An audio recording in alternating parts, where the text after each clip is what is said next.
acquired through these interactions with these amazing people, of which there are some in the room. Brian Toll is here this evening. Some of you heard last week me speaking about what a bitch he was and also how brilliant he is and how much I love him, and I'm glad he's here. Clearly Nicola Tyson is here, and evidently she looks American in this portrait, which I can't wait to see what that means, Elena. I wanted to introduce Nicola and try and set the stage for her because she's like one of my most beloved friends and one of my favorite artists for eons, and also like I am not sitting here without the work that she's done to establish spaces for weirdo, faggy, queer lesbos to exhibit their works, right? She sort of laid the groundwork for significant space and operational space for women artists to work in. But one of the things about Tyson, which I absolutely adore, I should say I'm enamored by, is that she's very shy. So she is, I'm not trying to stand her up, but she really likes to not stand her up, but put her on the spot. She doesn't like to improvise off script. So one of the things that we're honored to have her do is to have her read these things that she has written, which in fact are so brilliantly improvisational and so dexterous in their thinking and referentiality that we don't need to have her improvise. We just need to listen to what's going on in her writing. Is that good? I guess so, yeah. So we're going to hear, until Carolee gets here, if she wants to read a poem, we're going to hear a piece. Start with Man on the Street, which I wasn't going to do. So she's going to start with Man on the Street, which she wasn't going to do, but it's important because, you go ahead. Do you want to introduce it? Or? Okay. This book is a group of satirical letters that were written in 2011, and they were written as a sort of fun game, and I would send them to Lizzie and Angie, and then at a certain point someone working for my gallery suggested that they be made into a book, so we printed them in this limited edition. But it all started at a ridiculous event where we were all asked to write a letter about something that we found offensive about the modern world or whatever, a letter of complaint. And I wrote, and that's how it all started. So I wasn't going to read the first letter, but it does rather set the tone. And also, it's about not being, it's about men on the street asking, shouting at you about telling you to smile or, cheer up or whatever, which has always infuriated me. And also just thinking like, I should have a right to compose like a self-portrait, my features the way I want to. So I'll read that quickly because it does kind of set the tone while we wait for Carolee. It was written in 2011, so this first paragraph is now out of date, I'm afraid to say. Dear Man on the Street, actually I'll stand up because it's easier. Dear Man on the Street, now that I'm entering menopause and will soon be emitting a dry, husk-like vibe instead of my customary erotic pull, I can say with a brief sigh of relief before moving on to bigger sighs and probably uproarious laughter about things that are none of your business, that at last perhaps the word smile, it may never happen, will never again intrude into my thoughts out of literally nowhere, i.e. you, as I'm walking down the street, lost in thought. Stupid fucking remark tossed at me across some expanse of pavement, indeed from behind me already, so determined is my pace, or chucked from a passing car window, glanced at by me, ignored. I resent even the energy expenditure and just the act of ignoring. For all you know, arsehole, my entire family just died in a freak 10-car pile-up on an isolated, picturesque English country lane. Or I've just been diagnosed with an as-yet unidentified illness contracted while on that top-secret expedition to retrieve yet another crashed UFO. Or maybe I was deeply processing after my daily therapy session, being serially molested by someone like you in my cradle, who actually looked a lot like you.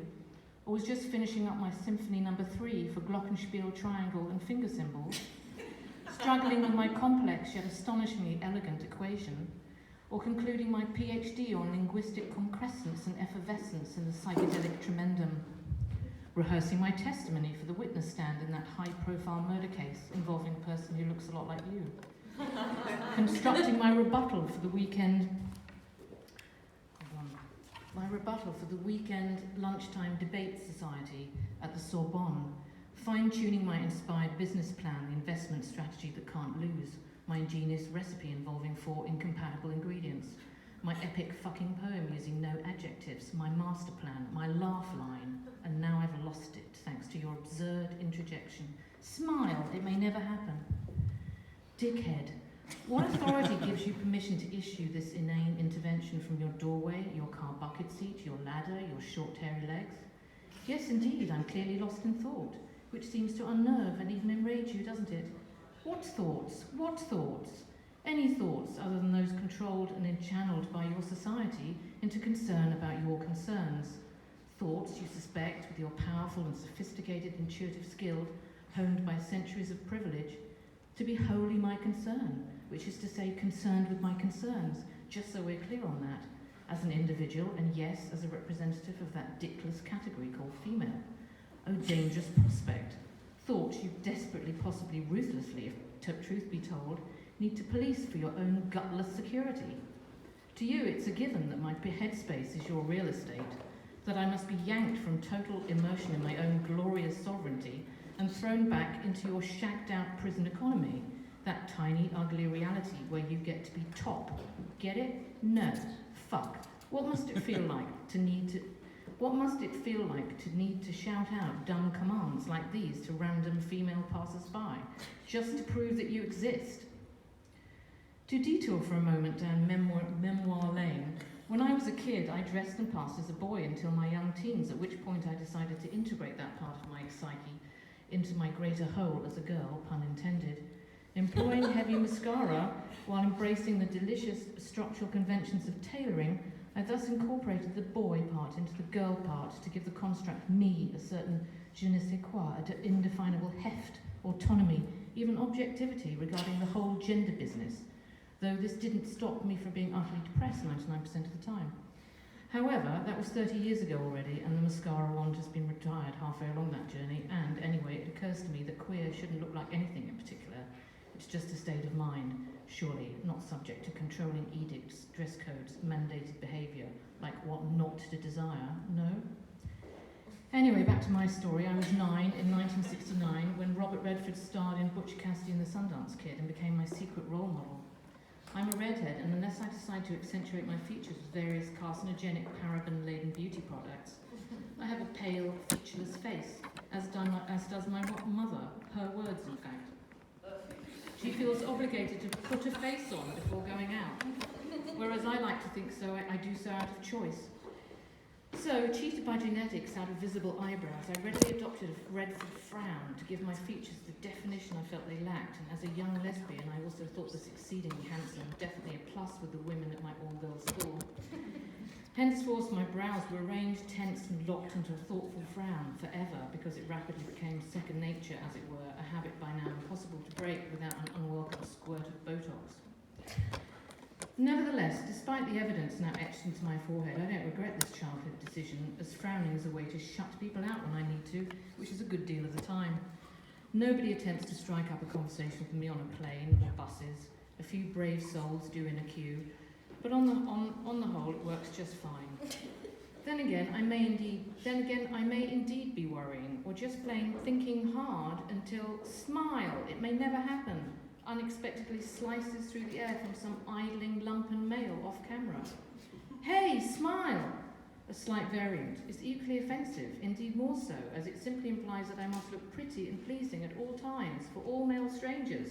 Must never let my face relax into disappointing, displeasing, grumpy introspection.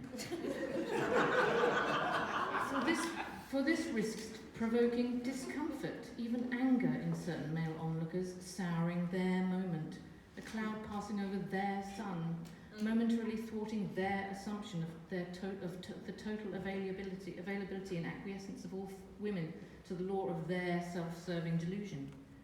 Dickhead. Would that you only understood the complex subjectivity you've just stuck your dumb foot into, and thence from dumb foot up through hairy leg, past safely stoked testicles, quickly checking in with little penis up to your dumb brain to make your presence known to mine.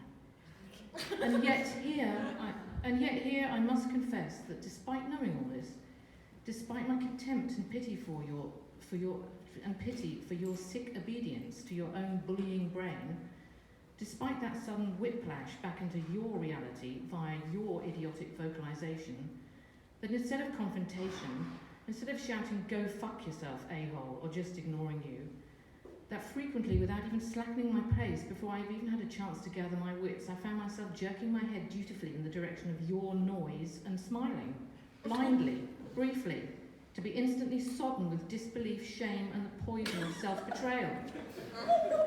I smiled, man on the street. It did happen. Fucking fuck you to fuck.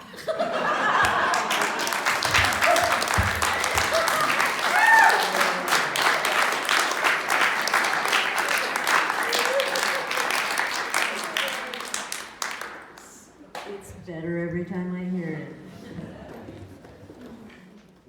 I mean, that whole thing of like smiling up against, in that space of like the shame and humility of like responding to this expectation of performing happiness and blah blah blah. Yeah. It's something that I encountered so much in making these paintings and trying to find a space of love and affection.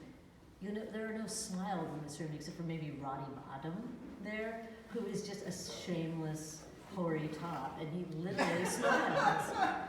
But the smile seemed quite revolutionary, or whatever, radical, against like the expectation of the smile that was demanded of you at that moment. Yeah, just having the right to compose my face just the way I wish, my own composure my face. So beautifully said. I did see there's a quote here I saw. I heard Germaine Greer talking on the radio. Nice. And she made this quote from Simone de Beauvoir, which I couldn't find subsequently, but anyway, it's like, women don't paint what they see, they paint themselves painting. So I thought that was something that was interesting. Well, and last week we were talking a little bit about interpretations, and I don't actually think that I even got to finish the idea of interpretation, but because the way that Samuel Delaney describes it is that women, to a certain extent, perceive before they interpret, and men tend to interpret before they perceive. I think that's a very important distinguishment that he articulates amazingly, and I think that's what you're talking about in a funny way. Yeah, exactly. Yeah, because the entitlement of being able to interpret something and sort of encapsulate it into what it is that you desire the world to perform. Did you have something to say? Sure. I took one from Claire, thank you. Okay, Carolee's going to read I something. like the tissues.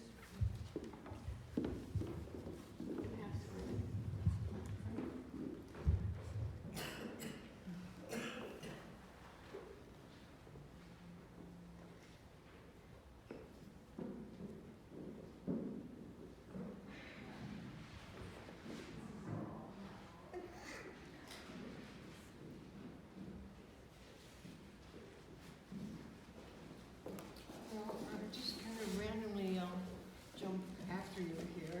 Sorry, it's horrible.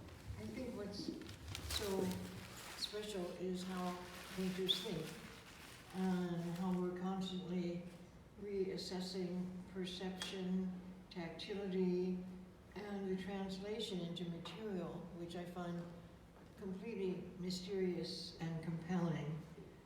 And the way when I'm not known for my painting, but I will always say that's what I am. I'm a painter. I only understand motive and materials from my life as a painter, which started when I was really little.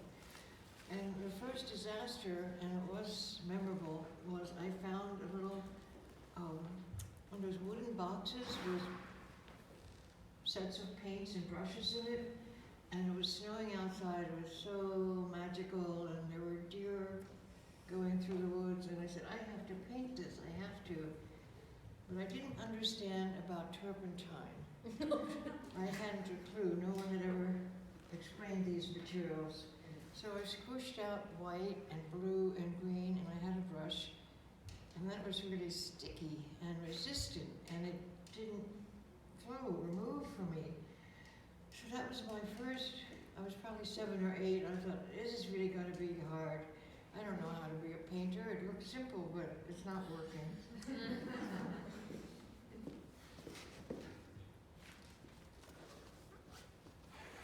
So I don't know quite what I have here, but I write all the time. And I don't like to write when someone says, we want you to write something. It doesn't work well. But if I'm doing something different and half asleep and language just builds, I don't know how it is for, I think it's different for everybody. So I'm just finding something here, kind of responding to your realm there. Those North Americans, hard, stiff, cold, repressed brutality, sentimentality, wouldn't hurt a dog, might just kick a dog, moving into ice, psychic, technological, cool.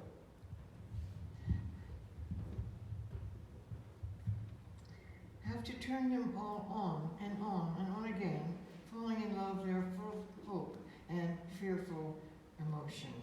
Saw everything in the world was quivering, shining, undulating, ionic, plasmic life dancing. We rarely perceive, cut off from it in the country in silence, peace, unbroken, moments, seasons in the quiet. We feel internal light, become light, hinged all around us. The city breaks open, inner life, motions fuse to utility. Mechanical labyrinths ring us. We are taken that much further away. These distances, compacted in organic waste, the nature of debris, the rhythm of debris, textures, densities, relating to source. No pure moment of perception. This tangle is concrete and metaphorical. It's also banal and fantastic. Sure, they lack charm, these North Americans.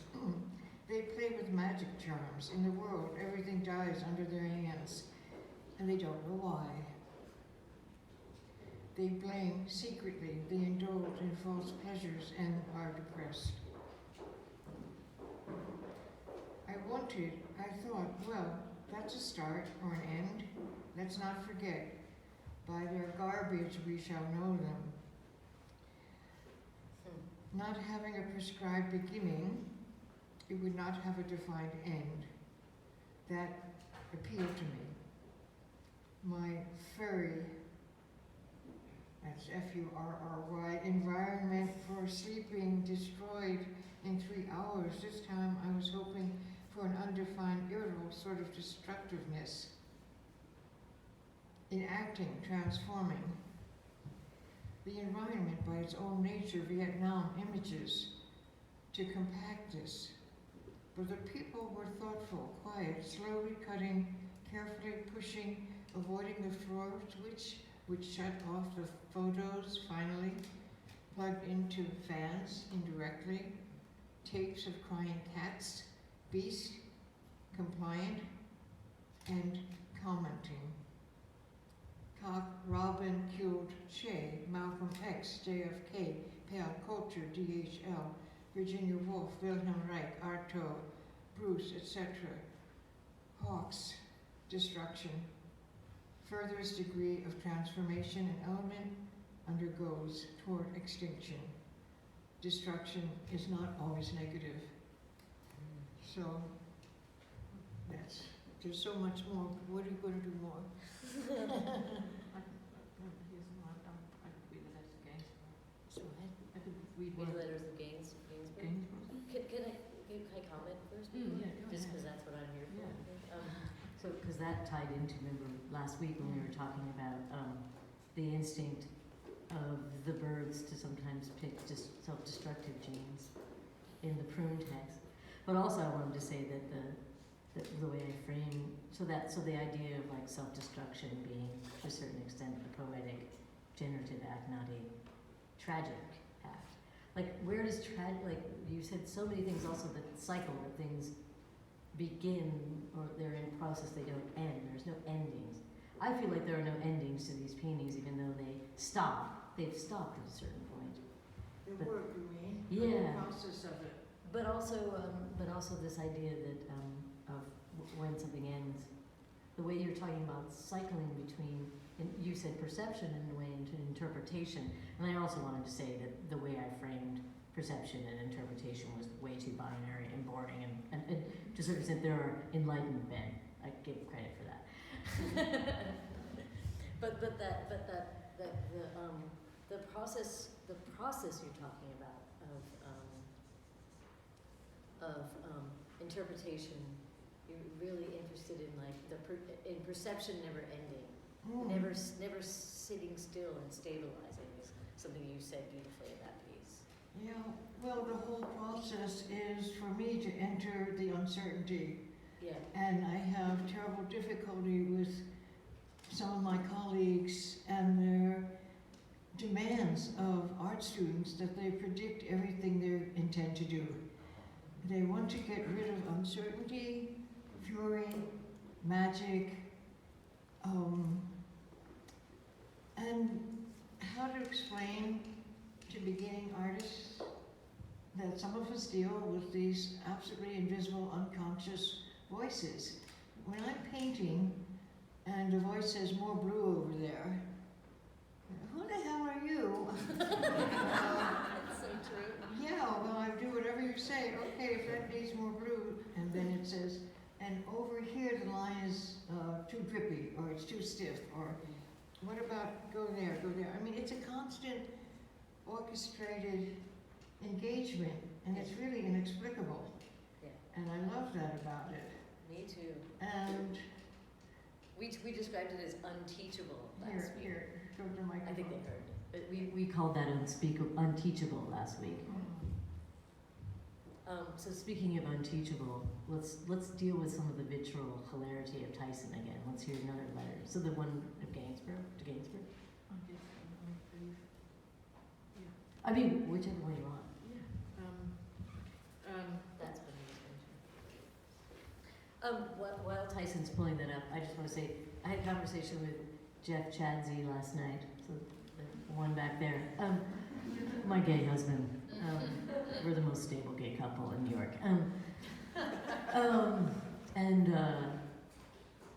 We have had this conversation over and over again, lying in bed together in a non-sexual, non-consensually sexual, meaning we don't have sex, although it probably would be fun.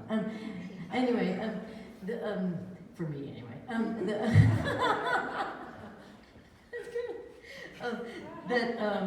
That reading, the act of reading together is potentially in this day and age one of the most perverse acts humanly possible. And not perverse in a negative way, but in a sense like a kind of sensual engagement that I think tracks this, like it's different to read together than it is to read in that way that's also hermetic and beautiful, to kind of bounce around the text. But also just the idea of literally being an intellectual in this day and age outside of circles like this is practically a biohazard in our culture, tragically. So we talked, so to a certain extent, I think it's one of the reasons why I got hooked on making these reading club paintings, which I've made many of, that has somehow, by a circuitous route of the Carolee Schneemann Reading Club painting, ended up into these conversations, which to a certain extent feel very actively a part of my world and our world. And our world is artists, that we live in piles of books. Sometimes we read the whole thing from front to cover to back. Sometimes we read 3 sentences. Sometimes we read an essay, and then we loathe the rest. But we locate ourselves constantly in a dialogue of reading. Does that make sense? What do you think? Yes. Perverse.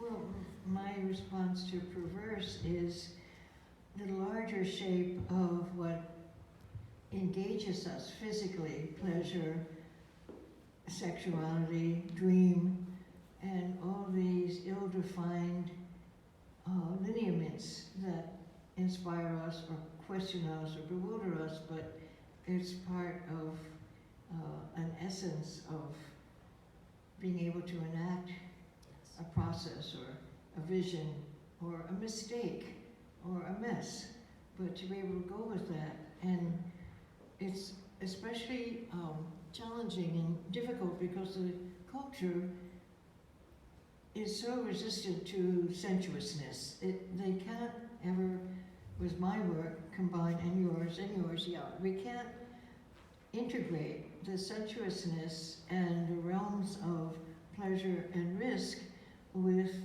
concept. The culture wants to Binary. yeah, binary and still patriarchal. Those are still the structures within which we're supposed to realize our concern, our vision, our anger, our fury, our needs. So we're always in a restraining order. Yeah, just to some extent, it's and it's very various. You guys are nodding, so you're experiencing it maybe in other ways as younger artists, but it's persistent. And for many of the works that I really care about that other artists are doing, I see it's going to take 10 years before the structures around their work can acknowledge and appreciate what they've made. But that's okay. It's always a big dilemma question, and always around us. What we spoke about the other day was the, how dare you? Who are you, you dumb little cunt? You think you can really influence culture? Drop the brush. Yeah. Step away from the brush. Yeah.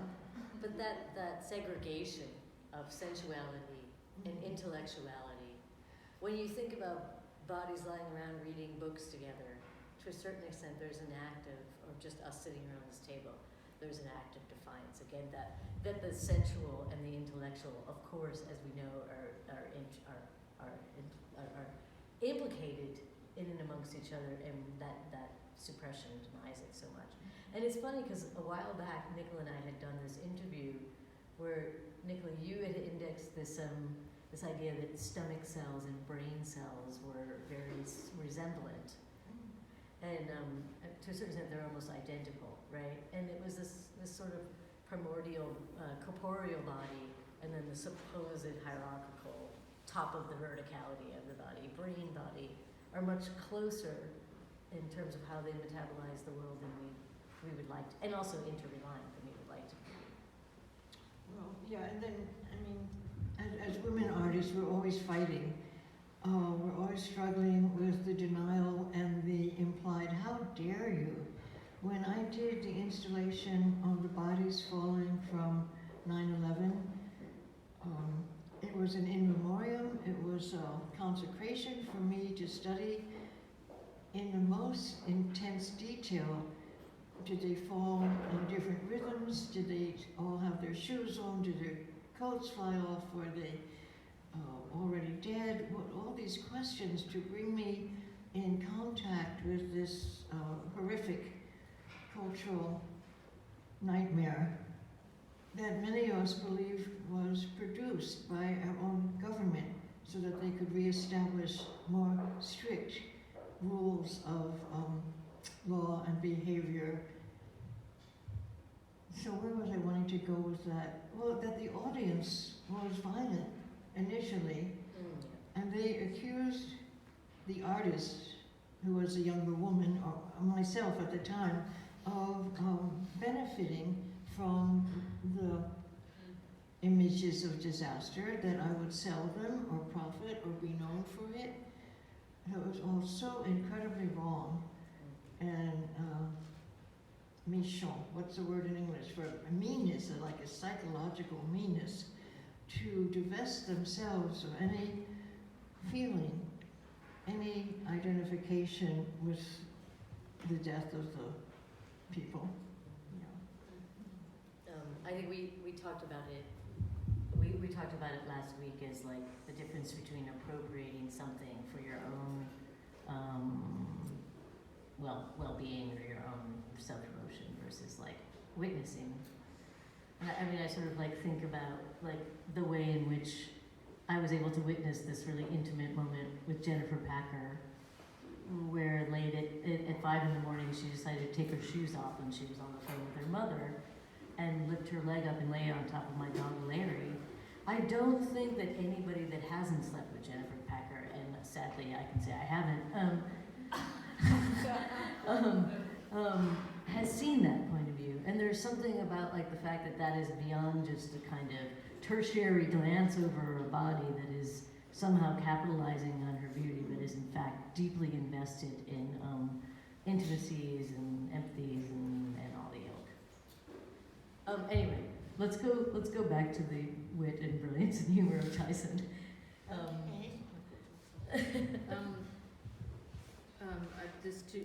The rest of these letters were written to artists, and it was a way actually talking about my own work without actually talking about it directly. So I kind of wove these letters around sexual politics, autobiography, and art history, and so it became a way of locating my own work throughout the letters, rather than in this weird indirect way, rather than just being directly kind of letters of complaint of these artists, which they're not, because these artists I love.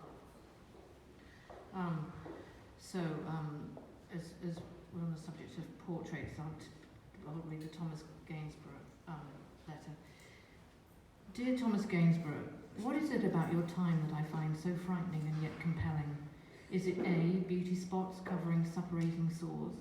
B, dark satanic mills equals soot and child labour? C, powdered wigs with vermin? D, being a woman? E, the so-called Enlightenment? I can't decide, but I must say I find your landscapes most reassuring, even though they were not drawn from life, but not from the real thing, so to speak, but created in the studio. I read this on a museum wall plaque and made a note of it. Quote, from the fields he brought into his painting room stumps of trees, weeds, and animals of various kinds, and designed them not from memory, but immediately from the objects. He even framed a kind of model of a landscape on his table, composed of broken stones, dried herbs, and pieces of looking glass, which he magnified and improved into rocks, trees, and water, as Sir Joshua Reynolds observed. How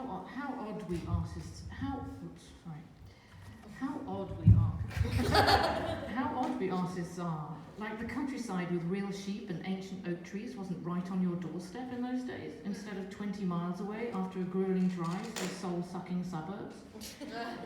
Yet you preferred to work from dried herbs and bits of broken glass. True, I understand that you couldn't just throw all your painting gear into the back of an SUV and shoot off down the road, past the midden and on into the open fields for a spot of plein air painting, that it involved saddling up a possibly not very cooperative old nag, by which time it was probably raining. Also, no convenient tubes of paint. That invention was still 50 years away.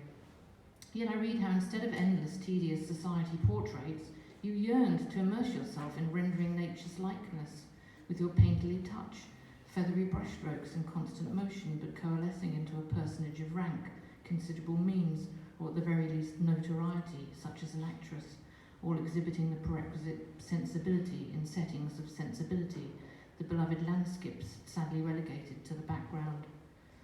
God, I'm so glad I don't have to paint real people to get by, though it would be steady income to be sure, there being so many of them these days swarming all over the earth and obliterating what's left of the landscape.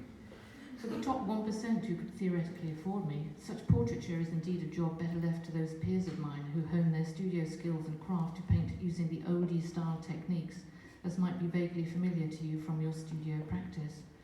And here I'm talking about two artists, well-known artists in New York.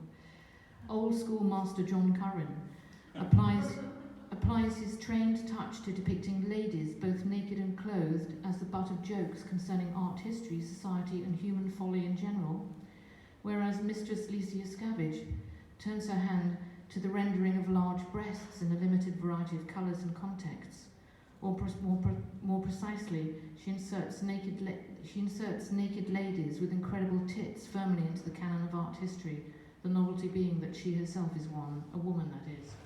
Either way, why these ribald and reassuring art tactics are such a big draw for the top 1% is what we call these days a no-brainer. By the way, those are very touching portraits you painted of your two daughters, Margaret and Mary. I read that you sent them to school to learn drawing and yourself taught them landscape painting that was somewhat above the common fan mount style, thereby enabling them to pursue professional careers in case of accident that they may do something for bread, and thus not be dependent, body and soul, upon the marriage market. How very sensible, yet forward-thinking of you, sir. And much like your painterly style. Needless to say, none of their work has survived that grand edit called history. My own schooling in art got off to a roaring start in what was unassumingly termed the art room. Not department, just room. There one might render one's own shoes in 2B or 4B pencil, or attempt a faithful likeness of the dusty stuffed barn owl under its glass dome, a challenge tackled by generations of girls before one. Art was a side issue to the main thrust of this old girls' educational establishment, which was to get into Oxbridge and then, with a hefty degree under your belt, if you survived your anorexia with fertility intact, marry and have kids and devote your life to the furtherance of your husband's career. Anyway, back to the questions of breasts and art history. It would appear that tits have a lot to answer for by now, don't they? Witness how they are seemingly used to represent R excesses here in the late capitalist contemporaneum.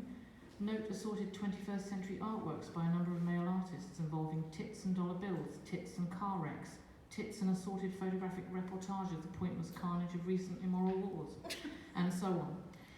It's no wonder that a contingent of the queer community would cut their tits off altogether, be done with them, free of the whole thing, whatever their actual personal reasons, those being their own and as many and varied as the colours of the rainbow. For in truth, if there be such a thing, sir, 'tis indeed the triumvirate of the penis, the dollar, the lie, as the soprano Miss Juliana Snapper pinpoints it, that should be held to account, not the long-suffering, used and abused mammary gland. During my suburban childhood, I let off steam with the neighbours' kids playing hospitals and nurses, if you know what I mean, in the garden shed amid the vinyl smell of the crumpled paddling pool. A lookout would check for parents by peering through a knothole, while plastic soldiers were placed solemnly on the patient's labia.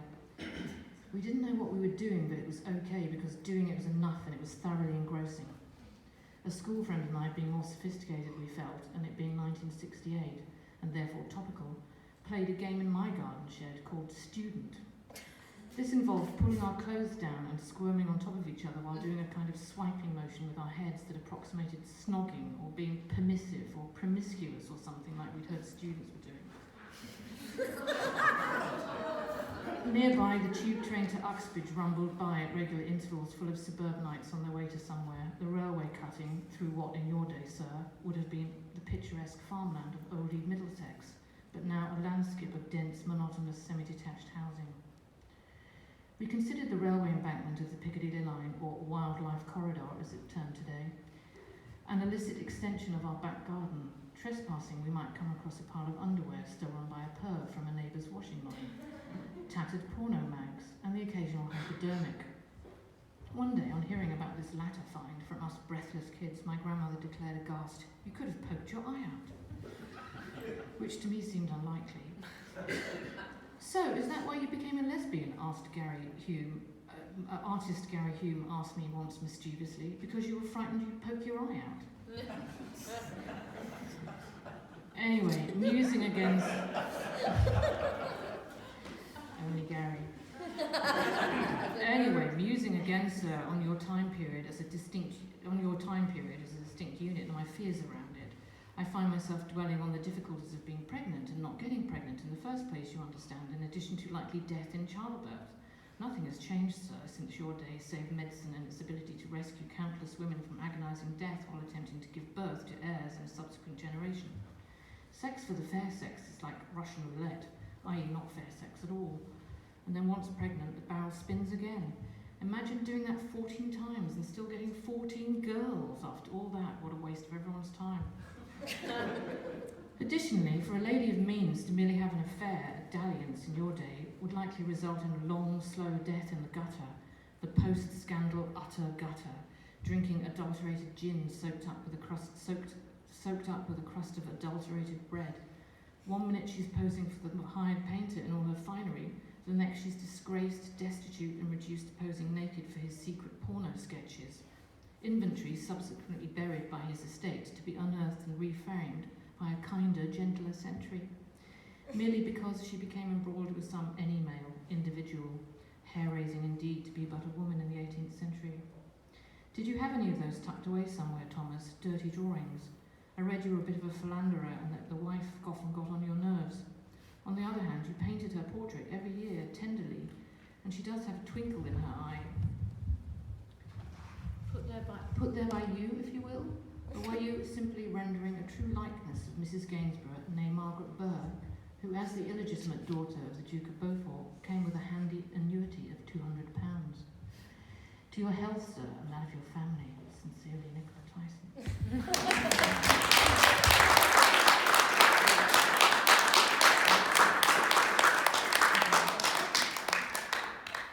Well, maybe I'll do an ancient protest here. Oh, good. I'm so happy to hear you read the letters, dead men letters, dead letter men. It's wonderful. And I'm a little envious because I haven't been able to make my fury so funny. So I'm going to read probably what I should say for the end, but I'll go for it now. It's, where are you? It's a text from 2000 or 3000 BC. And one of the things I've done consistently has been to reassess and reproportion gender attribution. So whenever I see an ancient sculpture or carvings or engravings in rocks, and I realize that they're relating to menstrual cycles because it's 8 incisions or 28 repetitions, and all the figurations that are important to me have been attributed to male artists. I completely deny that, and when I'm teaching, I'm usually reproportioning accreditation. There's no way that the hugely sensually exaggerated female breasts and bellies and vulvas, when they're really extreme, can be accredited to a male imagination. This is not what the male wants to look at. This is a woman working at her own transforming physicality and shamelessly declaring it essential, even sacred, and critical to understanding your life. So I'm always looking for the things where I say, uh-oh, we did that. That's for us.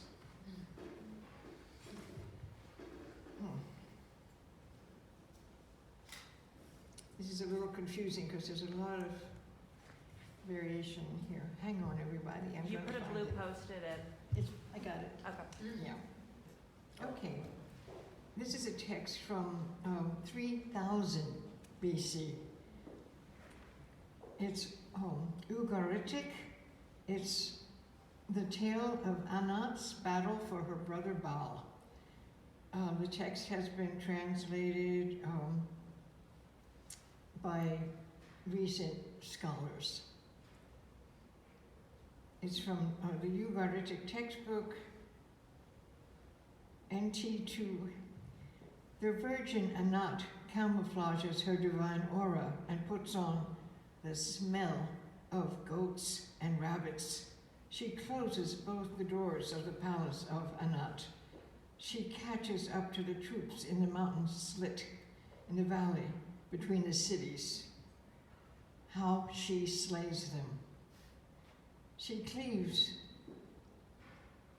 the shore folk. She smashes the western man. All around her heads, a swarm of locusts, hands like crickets, as many soldiers' hands as thorns on cactus, and bundles up her prize. She loads up the heads on her back. She ties the hands onto her belt. And returning from the valley, her knees slosh through the soldier's blood, the soldier's flesh up to her hips. She prods the captives with the back of her bow. and an aunt comes home unsatisfied with her slaughter in the valley. She fights with indoors. She fights on. She sets up chairs for soldiers, tables for soldiers, stools to be soldiers. How she slays them. She smites them, then stands back, her liver full of laughter, her heart filled with joy, overjoyed. For her knees wade in soldier's blood, soldier's flesh up to her hips. When she has finished fighting in the house, lunging between the tables, she is full. And she raises her hands in the soldier's blood. She pours the rich oil into a basin and she washes her hands. Virgin Anat washes her hands, washes her fingers. This sister of the peoples washes her hands in the blood of the soldiers, her fingers in the gore of the soldiers. The chairs are only chairs now. The tables again. The footstools. She pours out water to wash in the dew of the heavens, in the oil of the land, in the rain from the cloud rider. The heavens dew baths, the heavens dew bathes her, the rain bathes her. So I just think it's so fierce and remarkable. Yeah. Wow. Yeah.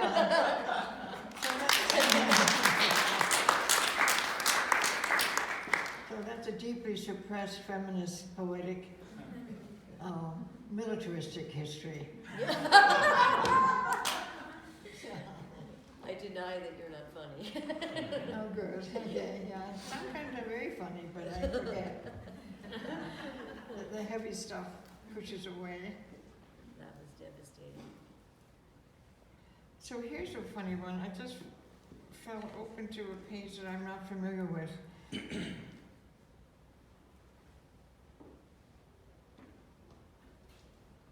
Well, I have a note here that says early male bullshit. So I'm not sure what I'm into here. Well, let's try it. Yeah. We have a huge cultural experience with bullshit. So this is from a Greek text from the 1st century AD. A condensed version from the Aramaic original. What eyes has not seen or heard, what has not entered heart. Now hush, give the gift of tongue. Hercules, Melkart, drove Gerion's cattle into Scythia, fell asleep in the desert, woke up, horse gone, cattle too. Look, search, found snake woman. From cunt up, a maiden girl, but between the serpent tail, between, seen my horse? Make me. Does so, throws 3 kids in her bag behind cunt, centering her, get his horse and cattle back. Left. That's the world being laid out. 3 beginners, Yawa, good, pap, Priapus, straight, cock, herding ladies thing. Who sees what will be before it is? Ethelran, the father mother who can't see her, but invisibly is swallowed by father to himself everywhere.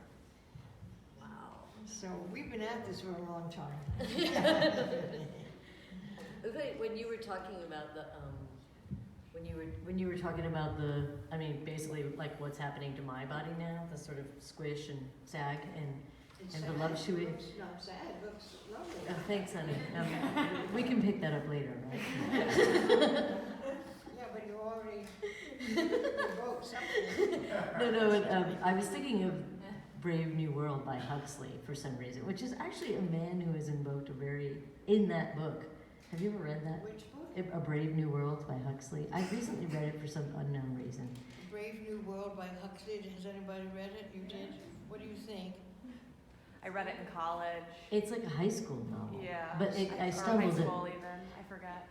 No, there's a moment in this, and because, to try to maybe be the frame maker here, there's a moment in the text where there's a woman that was part of this So this is the ultimate sci-fi, industrialized, perfect, ever youthful, ever not even reproductive. At the point in the novel, they're like sex is purely aesthetic. It's kind of gay that way, but not really. And then all the babies are produced elsewhere. But there is a woman who escaped. She accidentally got actually pregnant, strangely, and she ends up in this part of the planet Earth that is the wildlings live in, and she ages because the thing is they don't allow the people to age, and in the act of aging, she becomes very much a Venus of Willendorf character, very much this like giant oozing, boozy. Like the Venus of Willendorf, like one of these little maternal aging fetishes that you're speaking of. Her they're just like, oh my god, her giant sagging tits and her big belly and her like ass and her breath and her hair, which is wild, and this thing of like a woman aging and how it's like the most horrific image possible to the culture, which has eradicated death to a certain extent because everybody dies the sort of convenient death. And aging, and to a certain extent, maternal, like parental structures, right? It's interesting because it's anti-family structure, which I feel as though these paintings are, because this is very much an extended family, these groups, these people in these paintings. Non-modern family, extended family. But she is one of the few women of this post whatever apocalyptic reality that is a mother, and the level of horror that her mutated aged body creates in the culture that witnesses her for the first time. They're basically like, let's get her drunk and hide her, right? And so I think it's interesting that Huxley actually thought about also radical sexual liberation and aesthetic sexuality, but also how the role of the mother even isn't acceptable in that. Like the aged female body isn't allowed even in that utopic model. And somehow when you said that, it resonated with me. Because it was, too, as a man that thought along those lines. Okay, well, my persistent, danger. My persistent theory, intensifying over time, really has to do with male envy and the denial of what we could only call the facts of life. So that everything that women experience as normal has a taboo, a fetishization, and a horror around it. Mm-hmm. We bleed, but we don't die from it. We give birth and we suckle. Or we have multiple orgasms, which bewilder male sexual knowledge. Just all the facts of life are subject to deformation, becoming prurient, disgusting, and so I have a collection of all the words for vagina, and there's a lot of them, and they're all really foul. They want to denigrate and implicate women's sensuous experience as a kind of morbidity. It's all a problem. And insofar as it's not a problem, then male culture dominates and reproposes medical control of our lived experience. And it's done sometimes to valuable help and purpose, but most of the time it's a defiguration, it's a morbidity.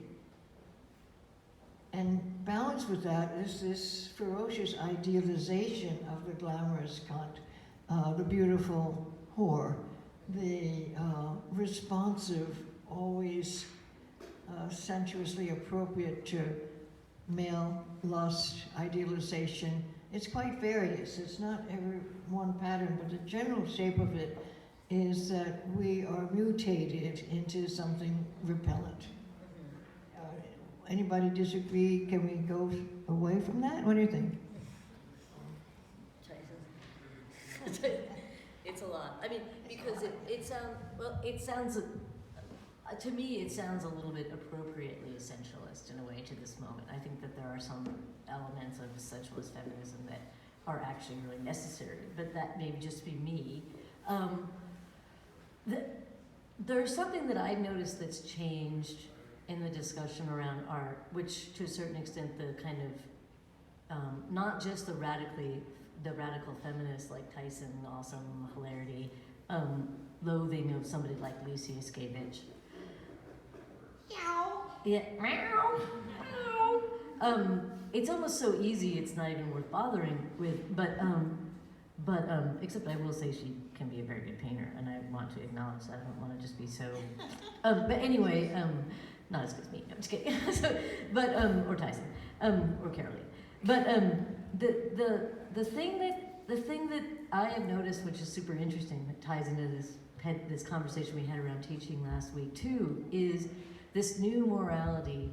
I thought a lot about it in this past week that millennials and Gen Xers are making right now. That's the good side of it, which is that to a certain extent, using a body as an armature, the way that, to a certain extent, as metaphor, the way that someone like Yuskevich uses a body to just kind of hang the critique, the sort of hungover, like post-enlightenment hangover critique of the history of painting, the history of art, the history of consumerism on using the female body, or any body for that matter, to do that with is just not even a relevant operation. That. And armature, very specifically, I think, is appropriate. Do you know what I mean, Tyson? Does that make sense? Yes. You're like, I'm not talking. Okay, can we hear one more letter, or is that too much, or do you want to open it up to the... Yes, I would love to hear one more letter.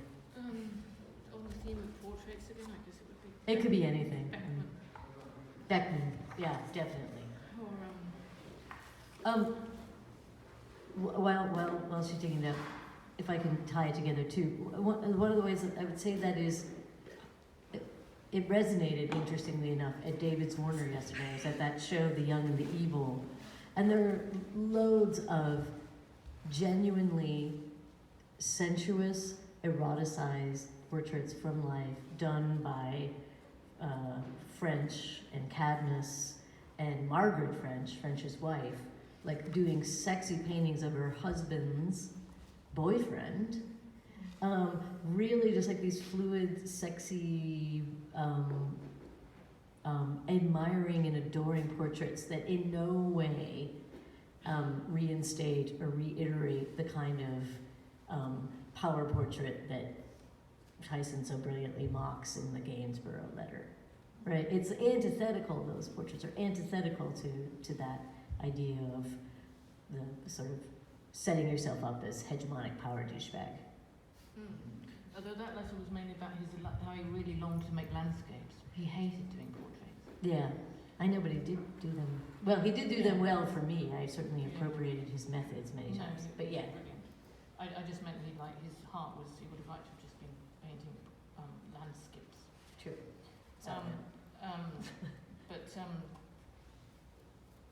He had to paint all those hideous people.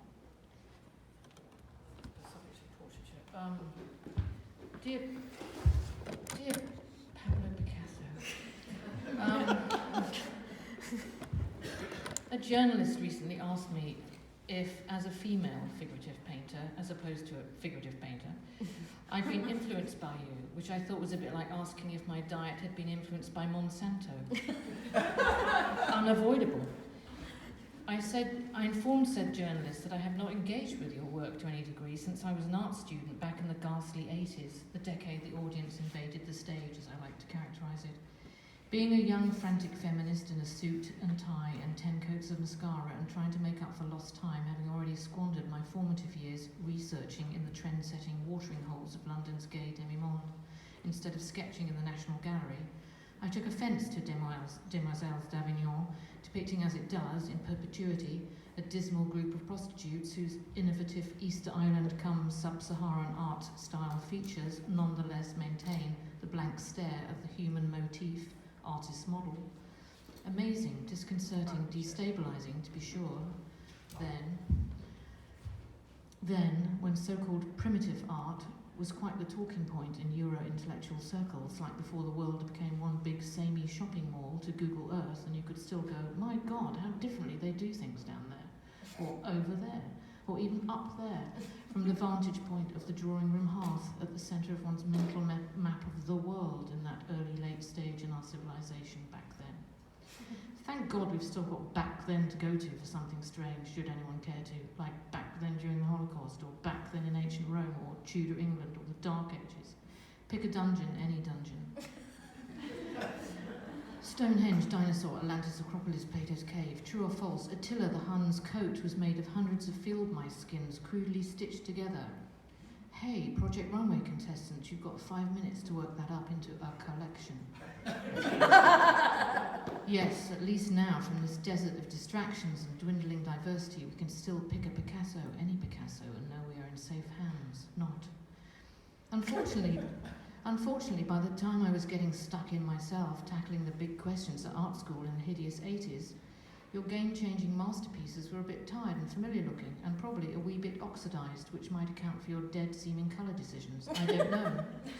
I don't know. I'm not an international expert on your palette, so instead, I chose to engage with you from the feminist perspective, i.e. as a woman artist, if you can get your head around that concept, and the thorny issue of content. Yes, I redid it, demoiselles. That is life-size, featuring men with giant hard-ons, or as giant hard-ons. In fact, I did a couple of versions and some collages gummed together from gay porn magazines I bought at lunchtime around the corner in Soho. It was either that or knuckle down and plunge with student fervour into sucking down vicariously the nail-biting biopic of your early years of serial discovery, like your work was waiting somewhere to be discovered and it was you who discovered it first, as it were, in those overheated first couple of decades of the big old 20th century when you and all the other art scientists in your labs in Montmartre had you and all the other art scientists in your labs in Montmartre, God, you must have felt so on the cutting edge, so alive, with it all waiting to be found out, unlike us poor suckers today, staring down mass extinction and complete environmental collapse, etc. But of course, in truth, the only appropriate, credible and undiluted identification for me in reading about you and your painter buds would be with your Blanco model, or the long-suffering girlfriend, Muse, or that dancer, or that waitress. No thanks. It's both a stretch and a compromise we girls are used to making with our imaginations, one of the few remaining underexploited resources on this lonely blue planet. Oh well, onward and upward. However, you know what? I actually wish at least a third of your work would just go away at this point. It's an overbearing buzzkill, embodying as it does those very outmoded, I wish, worn out, not quite, concepts of conquest, control, exploitation, branding, exponential growth and world domination, with the resulting deadening ubiquity. Yes, you're a virtuous Rossic draftsman with more ideas, other people's, more angles on the big problems in art than is perhaps necessary for one person. But boy, did you milk them for all they were literally worth, acres and acres of ugly painting and ugly colours with an Uggabug sculpture, all mostly exhibiting zero sensitivity other than to your audience's willingness to show it up yet again with sycophantic applause for your endless repetitions of your once shocking fuck with the trad figure. See eyes in her forehead. Christ, all those clunky, what else, female nudes with as much interiority as a concrete park bench. Weren't you bored painting or fashioning them with those priceless hands that nightly fondled real breasts, no doubt, with their owner's real head hovering above with real eyes in it looking down on the shining bald pate of your fucking genius? Guess not, because there's a million of them. I can count a million of them just from where I'm sitting right now. Outie, innie, plains, pain, genie, us. On average, there's more depth, more feeling, more going on in one, say, snot rag-sized piece of Matisse. Your big rival, right? Made you nervous, right? Girly man painter, right? Then in a couple of car tarts worth of PICASSO. Anyway, I'm suddenly tired now. Gotta go. See you. Tyson.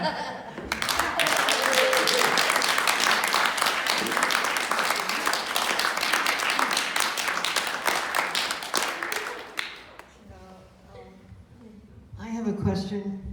Do you have copies that we can buy? Yes. Good. 10 cents? I'll give you 10 cents. Seriously. Yeah, it's a Bible. It really is. Carolee, do you want to read one more thing? Oh, sure.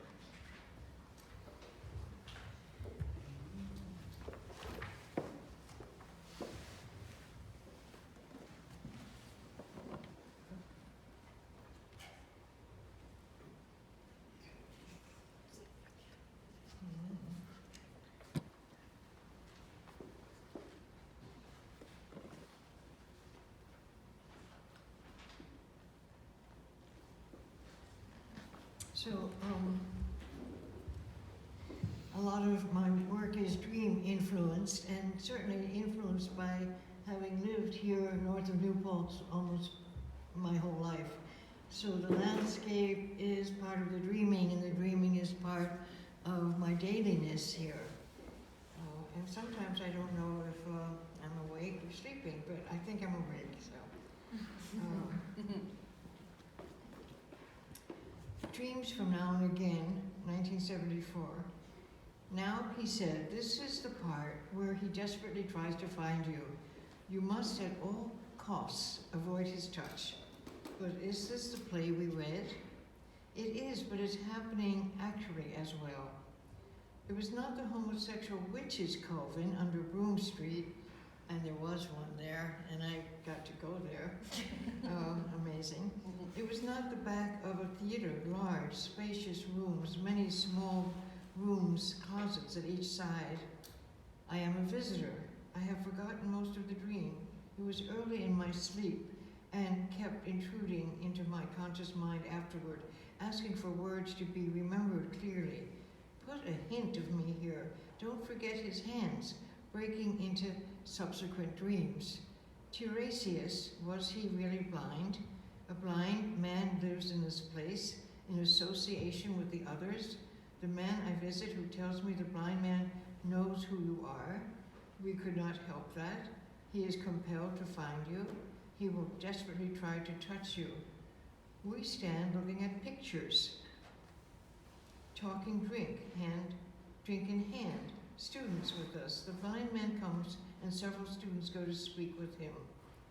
How can I dream this so hard? It dreams me awake, still be today. The light dazzles the dream, darkness drives away light blasted blood. But we slept in vast surround of fresh foot of snow, 2 inches of solid ice cover, glimmering blue, total silence. Nothing moving, but Kitch, my cat, as if possessed, singing from window to window most of the night, singing inside to the inside from outside. Row, row. Singing to the blue light. Anthony says he woke and saw her attention riveted on many fleet, changing things. He could not see anything himself, but the cat was ecstatic, vibrant, busy, very busy between the dreams.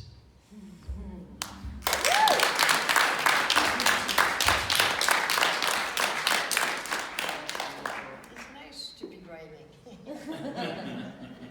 That was beautiful. Okay. That was amazing. I'm kind of like pumping, like, I feel like Kitch. I feel like I want to scream and howl at the window. I feel like I'm in a dream. Like, the going back and forth and hearing the two of you read was so fucking badass and beautiful. So maybe we'll just call it. Yeah, thank you so much. Thank you. I'm honored. Thank you.